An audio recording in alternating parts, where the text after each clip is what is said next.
વાત કરીએ બનાસકાંઠા જિલ્લામાં જળ પ્રલયની સ્થિતિ સર્જાઈ છે। લાખણી અને સુઈ ગામમાં આબ ફાટ્યું છે।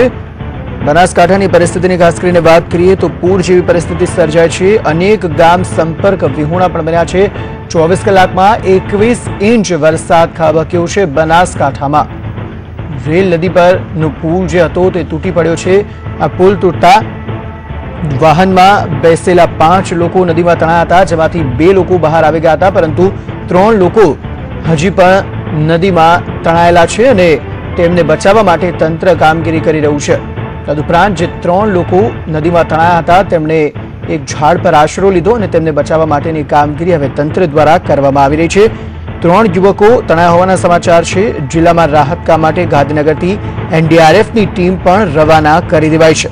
ભારે વરસાદને કારણે બનાસકાંઠામાં પૂર જેવી પરિસ્થિતિ સર્જાઈ છે। 24 કલાકમાં 21 ઇંચ જેટલો વરસાદ વરસતા બનાસકાંઠાનું જનજીવન ખોરવાયું છે। સમગ્ર ગુજરાતમાં જે રીતે વરસાદ વરસી રહ્યો છે અને વાત કરીએ બનાસકાંઠાની તો બનાસ નદીમાં જે રીતે પાણી વધ્યું છે અને પૂરનું સંકટ પેદા થયું છે, તેના કારણે સમગ્ર ગુજરાતમાં જે રીતે રેસ્ક્યુ ટીમો એલર્ટ છે। વડોદરામાં ફાયર બ્રિગેડને એલર્ટ કરી દેવામાં આવ્યું છે અને જે રીતે તૈયારી ચાલી રહી છે, ત્યાં રેસ્ક્યુ કરવા જવા માટે વડોદરાની જે ટીમ છે એ ત્યાં પહોંચશે અને ત્યાં આગળ જે લોકો પૂરમાં ફસાયેલા છે, જે અસરગ્રસ્તો છે, એમને રેસ્ક્યુ કરશે। આપણી સાથે દીપક ગુંજાલ છે। સાહેબ, જણાવો કેવી રીતે તૈયારી છે, કેટલી ટીમો જવાની છે અને શું કામગીરી કરવાની?